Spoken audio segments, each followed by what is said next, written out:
I am possibly going to wait until more people get in here.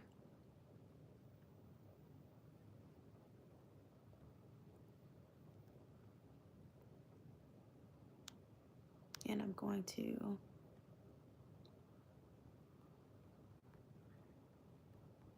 do a poll on here, a check-in. So I've been contemplating going live on here to talk about this, but it needs to be talked about. Part of the problem is being silent. I do want to talk about what tragically happened to Marshawn Neyland. I want to talk about Men's Mental Health Month and just have a conversation. Just have a conversation, get into how we can help each other, how you can get help if you need it, how I could get help if I needed it. Sorry, y'all, excuse the silence, but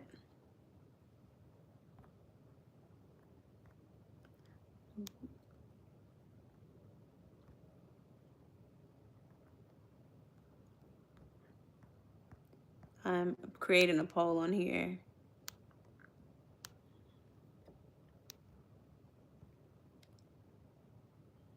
Okay, I think I did it. Oh, wait, I didn't see so many people. Hey, y'all, how are y'all doing? Yes, that's what we're gonna talk about. So first of all, how are y'all doing? Are you okay? Not gonna ask you if we want to talk about it because we are going to talk about it. And I'm just trying to get my life going. I haven't been on YouTube very much lately, but I'm trying to get back on here. And I guess I can change some of these things later. Like, see, I just cut my camera off by accident.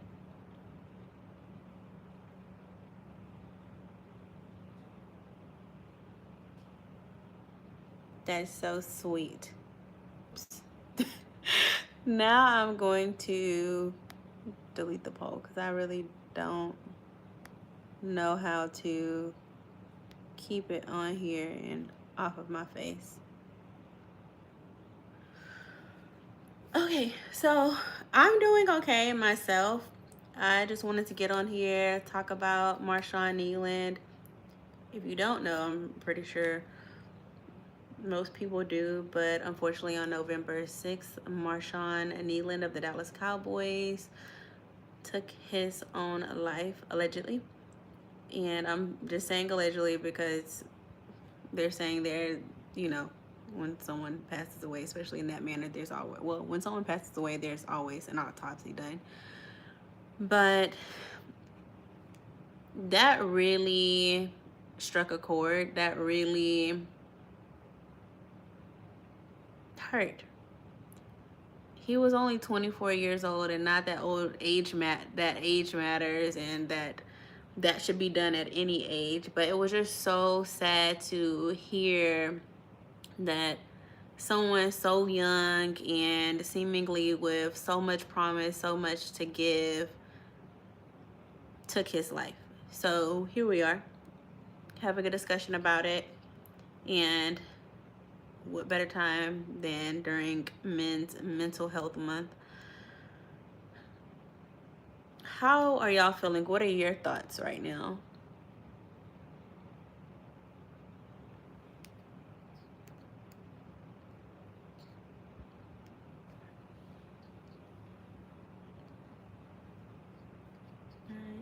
I am editing my thumbnail really quick, but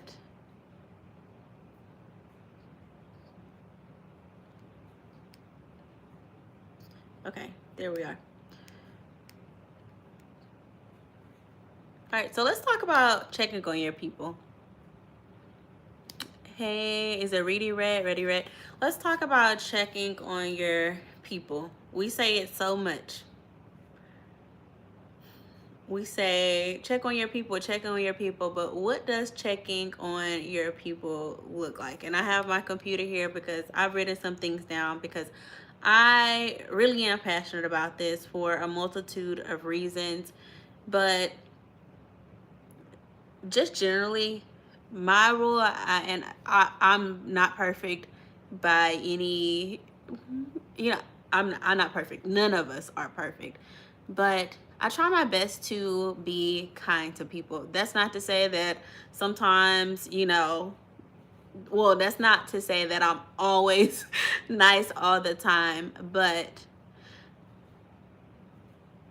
you don't know what people are going through. You maybe the last person that they talk to, you may be their last encounter, and you just want to always try to lead with kindness. Now, people don't always treat you the best, or we don't always treat each other the best, but try to lead with kindness. Gotta spend time. That is a big one for me. A lot of times, actually, we're going to get into the spending time, but let's talk about, let's see,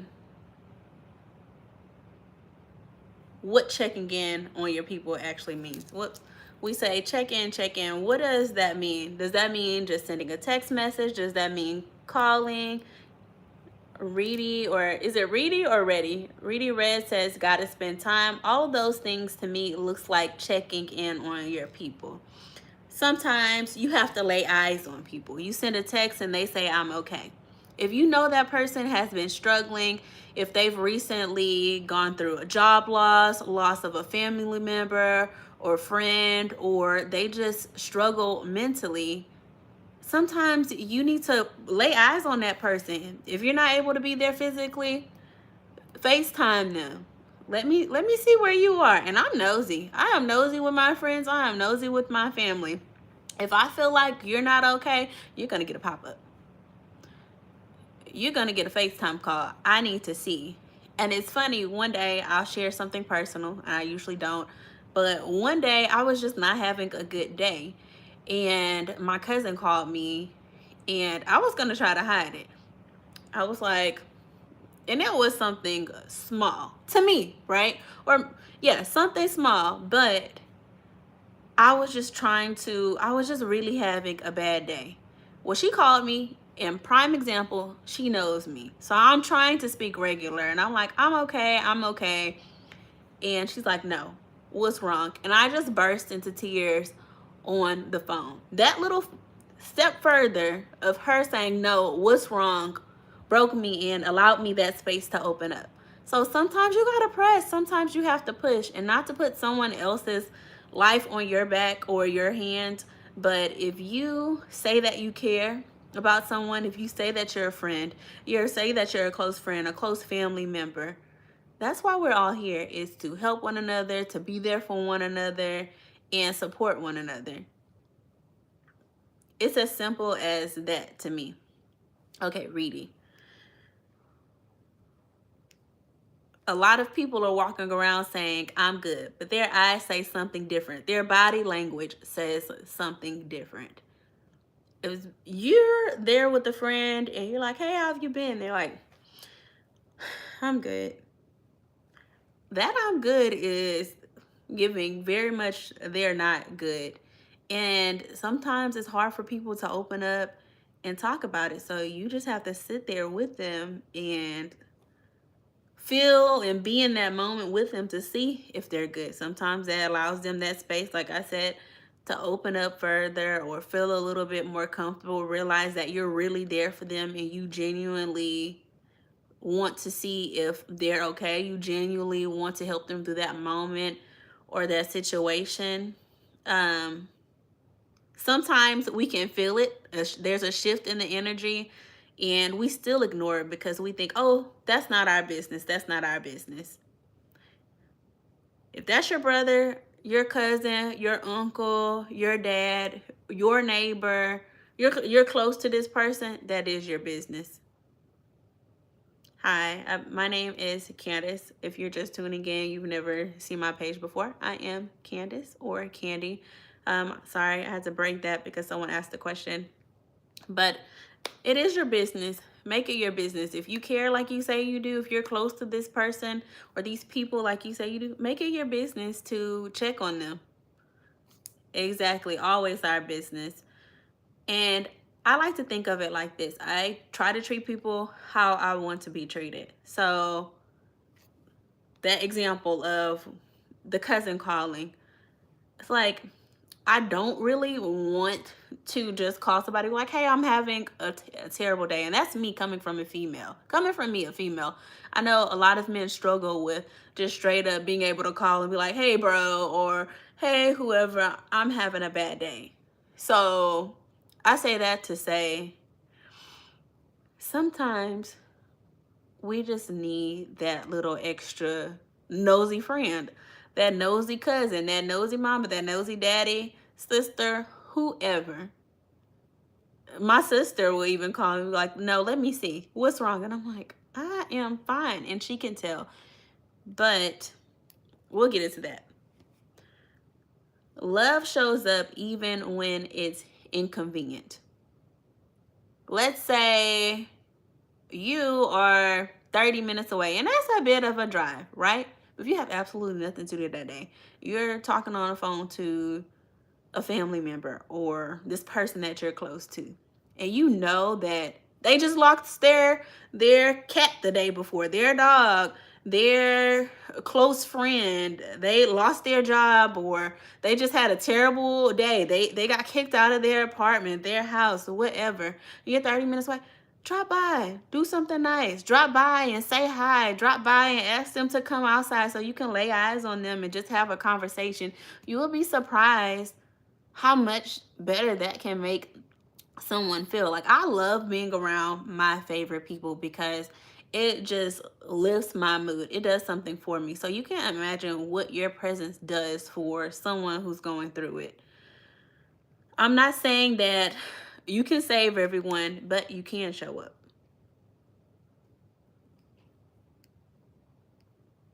You can be that one person who says, you say you're good, but my sister's FaceTiming me right now. Can't answer. But you could be that one person like, I need to see it with my own two eyes. You've had a rough week. You've had a rough month. And you're walking around here saying, I'm good. And I love if the person is good, right? If you show up and they're swinging from chandeliers and having a great time, and let's be clear, sometimes that's a cry for help as well. But show up, lay eyes on them. Sometimes that can just shift everything. That feeling of nobody cares. If I tell them I'm good, they'll go away and they'll mind their business. Don't mind your business. Sometimes people need that check-in. M. Harris says, I've been checking in with both of my brothers since we are affected by the government shutdown. Ooh. My prayers are with everyone who is affected by the government shutdown. These are difficult times, and kudos to you for checking in on your brothers. That's important. People see that they're some people are like, oh, they'll be okay. They don't need to, like the TSA workers. They're like, they need to go back to work. And some people are supporting them, but some people are like, they need to go back to work. I need to go on vacation. Well, these people need to pay their bills. These people still have real life going just like we do. So if you don't think that can affect people's mental health, you're wrong. You're wrong. All right, for the friends and the family watching, let's talk to the people who are around those struggling. And I just did a little bit, but let's go in a little deeper to the ones around us who say, I don't know. I don't know how I'm feeling. Or I don't know how I'm feeling, girl. I like talk them through it. Talk them through it. Like, oh, okay. What do you mean you don't know how? Let's have a little dialogue here.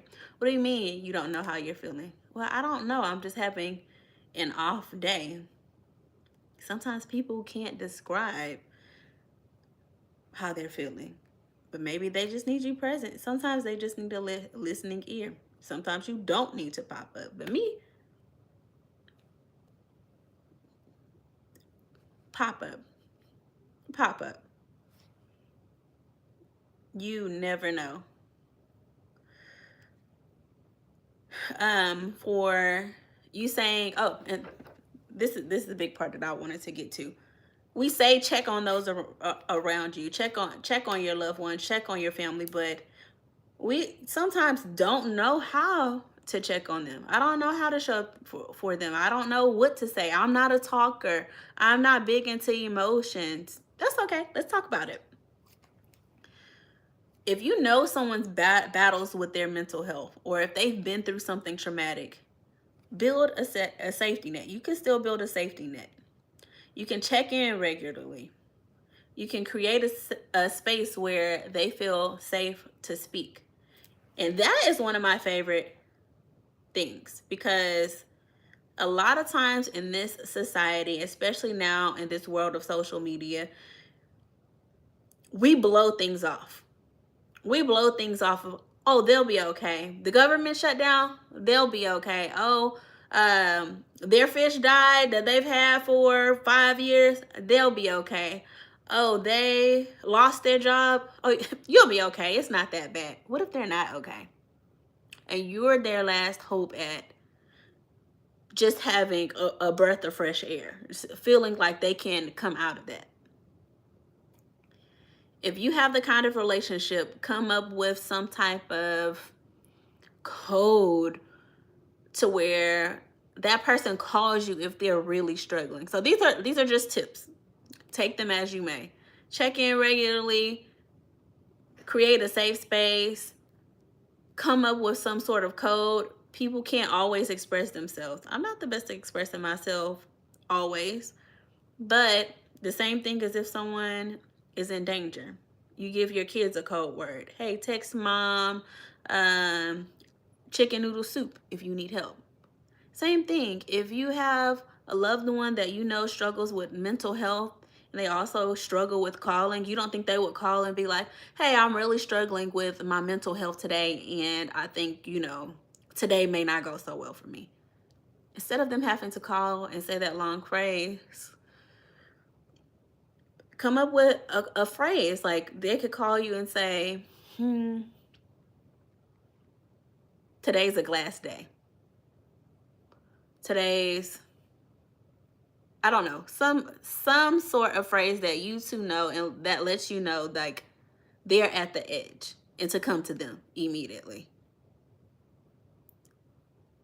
That way, when they can't find the words, or a little shame or uncomfortable in that moment where they really need your help and that they're at the breaking point and they can't find the words, they can still reach out without feeling overwhelmed. Like, just being able to call and give those code words. And sometimes I feel like I'm no mental health expert. I am just speaking through experience or speaking with other people and just trying to help, basically.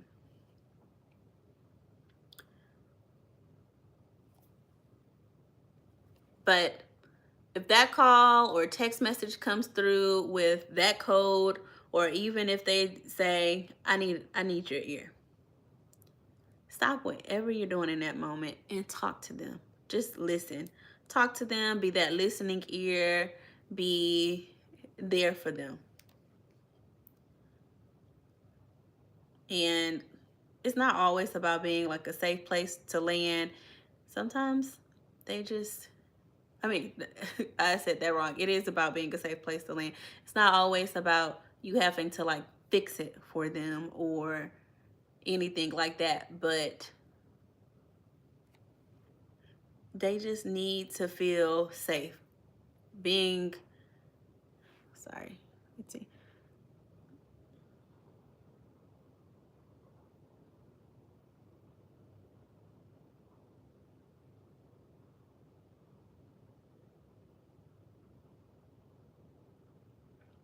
Okay, someone's commenting, but I'm not sure if this is, yeah, I think that's spam. Name a car for an edit. What do you mean? Y'all, am I getting scammed in the comments? Anyway.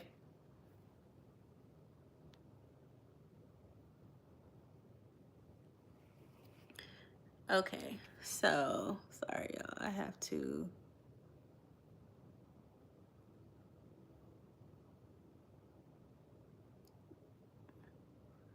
All right, sorry, I had to remove someone for being inappropriate on here.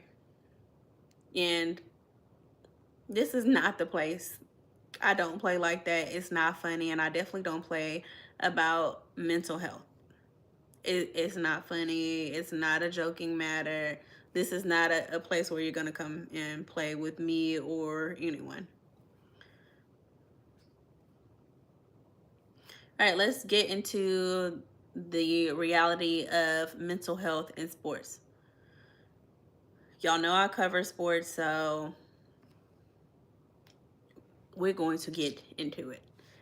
Athletes are not invincible. And I have said since the beginning of time, since me covering this, that, sorry, my screen went off, but I will always try my hardest to not be that reporter or journalist that drags these athletes down.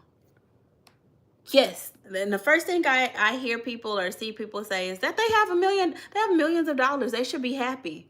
Oh, they should be happy they have millions of dollars. How many times have you heard money does not buy happiness? Money can't buy you good mental health. So I am so sick of saying they're millionaires. They should be happy. You're speaking in the sense of money buys happiness. That is not the case. Money cannot buy you a good mental space. So I would love for that conversation to just, can some things, like, can you pay for a vacation and that help your mental space? Maybe, but you cannot speak for these athletes. These athletes are human, and we have to stop dehumanizing them and thinking just because they're athletes and they've been put on this platform that they are not human. They absolutely are. They're not invincible. They are under immense pressure. Cameras on them all the time. Not even just on the field anymore, but on social media. They're under a microscope all the time. Cameras on them, their family, their friends, judging them 24/7. Under the pressure of sometimes having to support their immediate families and other people.